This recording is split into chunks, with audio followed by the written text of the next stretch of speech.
ماشاءاللہ خوبصورت انداز کے ساتھ عدنان خلیل جانے جانا جانے عالم پر درود کا نذرانہ پیش کر رہے تھے۔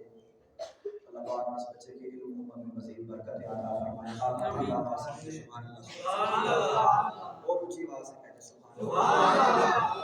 قرآن جو پڑھنے کے اس کی تضمین کے چند اشعار آپ نے کہنا میرے ساتھ مل کر ہمارا، کہ آپ کا دل بھی چاہتا ہوگا آپ بھی نعت پڑھیں، میرا دل چاہتا ہے کہ میں آپ سے نعت پڑھوں، تو تضمین ہے اسی کلام کی۔ اس کے بعد ایک اور کلام انسان صدیق اکبر کی بارگاہ میں اشعار پڑھ کے اپنے مہمان کو دعوت دوں گا۔ محبت سے کہتے سبحان اللہ۔ قلب و روح کا اجالا، بلند آواز سے کہتے ہیں قلب و روح کا اجالا، قلب و روح کا اجالا، عصمتوں میں نرالا، ہے بڑی شان والا، ہے بڑی شان والا، جس سے روشن میرا قلب ویرا ہوا، ساری دنیا کا باطل بھی لرزا ہوا، چار سو شورائے نور ایمان ہوا، بس میں آخر کا شمع فیروزہ ہوا، نور اول کا جلوہ مانگے مرادیں یہاں پائیں گے، بادشاہوں کے در پر نہیں جائیں گے ان کے در کے سوا، سیدی یا رسول اللہ یا حبیب اللہ آپ کے در کے سوا، سب کو ٹھکرائیے، کون دیتا ہے دینے کو پوچھا ہی ہے، دینے والا ہے سچا ہمارا نبی، ہمارا عقیدہ بعد و خلوص اس پہ قائم رہے ہیں مبارک نفوس، ایسا دیکھا ہے دنیا میں کس نے عروس، جس کو شایا ہے عرش خدا پر جلوس، ہے وہ سلطان والا حاضر ہو گئے بدا۔ بچوں یہ یاد کر لو، یہ سبق ہے، حاضر ہو گئے بدا اور مختار کل۔ اگر بھائی جا کے کسی نے پوچھا محفل میں کیا سن کے آپ اتنا کہہ دیں کہ ہم اپنے نبی کی یہ شان سن کے آئے، حاضر ہو غیبنا اور مختار کل، جن کی حیبت سے ٹوٹے ہیں لاتوں حبل، فرش عرش ہے جن کی نعتوں کا غل، خلق سے اولیاء، اولیاء سے رسول، رسولوں سے اعلیٰ، رسولوں سے اعلیٰ۔ بڑا خوبصورت کلام۔ اب میں کہتا ہوں کہ آنکھوں سے آنکھیں اور دل سے دل ملنا چاہیے تو آپ کو مزہ آئے گا حضور کی شان سے۔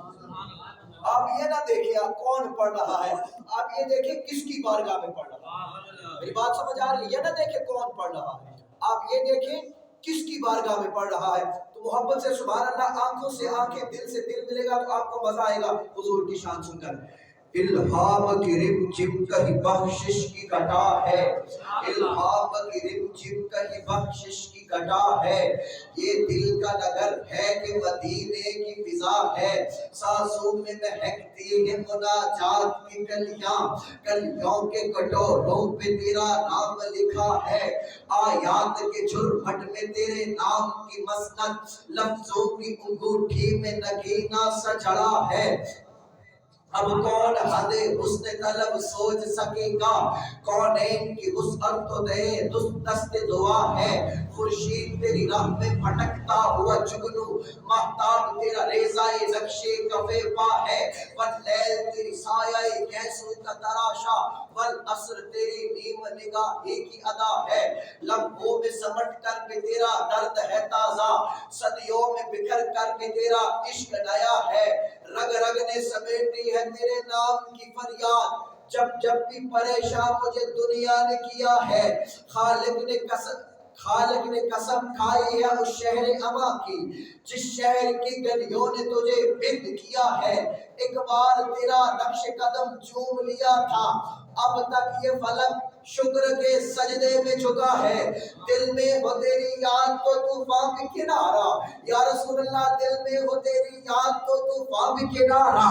حاصل ہو تیرا لطف تو سر بھی سبا ہے، غیروں پہ بھی الطاف تیرے سب سے الگ تھے، اپنوں پہ نوازش کا انداز جدا ہے، اپنوں پہ نوازش کا انداز جدا ہے، ہر سم تیری لطف و عنایات کی بارش، ہر سو تیرا دامان کرم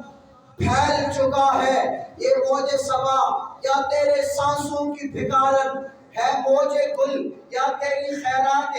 قبا ہے، سورج کو ابھرنے نہیں دیتا تیرا حبشی ابو ذر کو، ابو ذر تیری بخشش نے کیا ہے، ثقلین کی قسمت تیری دہلیز کا صدقہ، عالم کا مقدر تیرے ہاتھوں پہ لکھا ہے،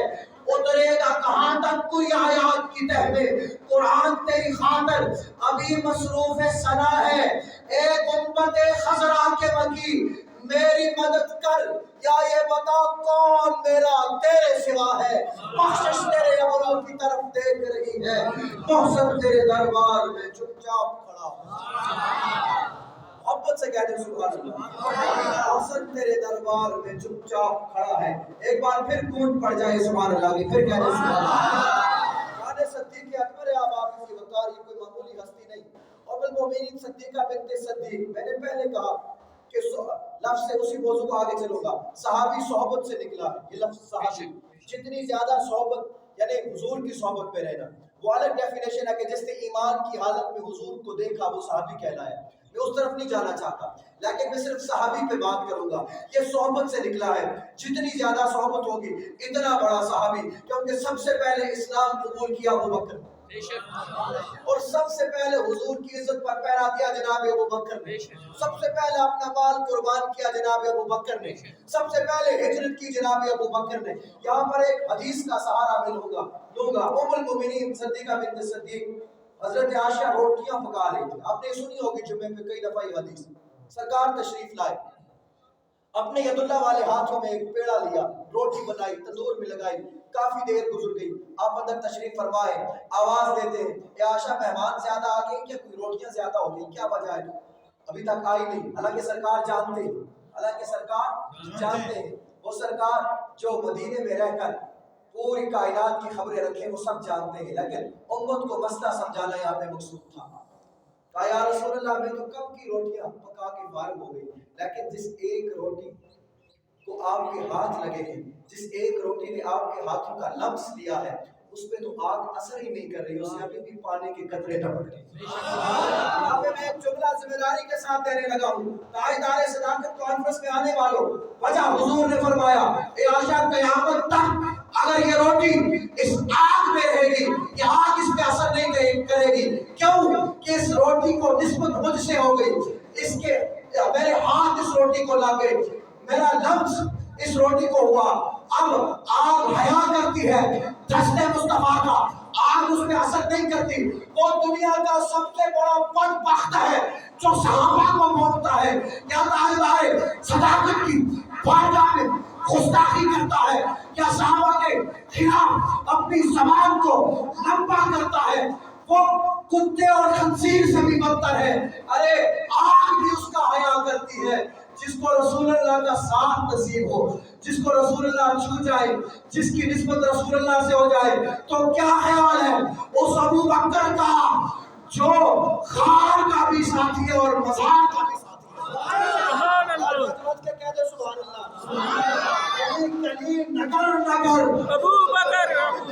مولا میں دعا دے رہا ہوں جو میرے نبی کے یاروں کے حق میں بولے، کل قیامت والے دن زہرا کے بابا حسین کے نانا اس کے حق میں بولے، سچا بندہ ہاتھ اٹھا کر گلی گلی نگر نگر معمولی ہستی ہمارے سرکار تو ہمیں دیکھ رہے ہیں، ہمارا ایمان اب آپ اسی وقت یہ اپنی اپنی محبت کا اظہار ہوتا ہے۔ آئے تاجدار صداقت کی بارگاہ میں چلتے ہیں، محبت سے آپ سبحان اللہ سبحان اللہ۔ جہاں سارا دیوانہ ہے میرے صدیق اکبر کا، انشاءاللہ ابھی تو ایسے ایسے کلام آئیں گے آپ مچل جائیں گے، جو پروگرام آگے بڑھتا جائے گا انشاءاللہ آپ کی لذت میں مزید اضافہ ہوگا، کیونکہ اس ہستی کی بارگاہ میں بیٹھے کہ جس نے اسلام کی آبیاری کے لیے بڑی قربانیاں دی، اپنا مال قربان کر کے ٹاٹ کا لباس بھی پہنا۔ اگر اس حدیث کا ایک سارا اپنے مجھے سبحان اللہ چاہیے، آپ کی بہت بڑے تاجر تھے جناب سیدنا صدیق اکبر، جب سب کچھ اسلام کی بارگاہ میں قربان کر دیا، سوئی تک بھی گھر میں نہ چھوڑی، پھر ٹاٹ کا لباس پہن کیا، کس کا لباس؟ ٹاٹ کا، اور رب کو صدیق اکبر کی عطائی تھی، پسند آئی تھی، تمام فرشتوں کو حکم دیا، فرشتوں کو اپنے ٹاٹ کا لباس پہنا، اور پھر بھیجا جبریل کو، جا میرے محبوب کے پاس جا پوچھ آپ کا یار اس حال میں خوش ہے، تو تاجدار صداقت کے الفاظ کیا تھے؟ انا رب راضٍ، انا رب راضٍ، میں اپنے رب پہ راضی۔ اب آپ اسی وقت جہاں سارا دیوانہ ہے میرے صدیق اکبر کا، جہاں سارا دیوانہ ہے میرے صدیق اکبر کا، میرے لب پہ ترانہ ہے میرے صدیق اکبر کا۔ زمانہ جانتا ہے یہ میرے آقا جہاں ہوں گے، زمانہ جانتا ہے یہ میرے آقا جہاں ہوں گے، اسی جگ میں ٹھکانہ ہے میرے صدیق اکبر کا۔ اس سے بڑا کوئی، اسی جگ میں ٹھکانہ ہے میرے صدیق، اسی جگ میں ٹھکانہ ہے میرے صدیق۔ نبی کے ساتھ بدر میں اور احد میں رہے ہمدم، ہنسی پیارا یارانہ ہے میرے صدیق اکبر کا۔ میرے صدیق کا رتبہ کوئی کیسے سمجھ پائے، زمانہ گیت گاتا ہے میرے صدیق اکبر کا۔ زمانہ گیت گاتا ہے میرے صدیق اکبر کا۔ ازل سے ہوں میں محسن، آل و اصحاب کا نوکر، مجھے اب گیت گانا ہے میرے صدیق اکبر کا۔ تو میرے ساتھ صدیق اکبر کے چرچے گانا، جب ہاتھ اٹھا کے دونوں نعرہ لگائے، گلی گلی نگر نگر۔ مولا میں دعا دے رہا ہوں جو زیادہ اونچی آواز میں ذرا جھوم کر تاجدار صداقت کی شان میں نعرے بلند کرے، اس کے جسم کو کبھی کوئی بیماری نہ لگے۔ گلی گلی نگر اپنی محبتوں میں نام جناب کا جناب حافظ محمد سہیل کو کہ تشریف لائے، سرکار کی بارگاہ میں نوکری پیش کریں۔ جناب حافظ محمد سہیل صاحب۔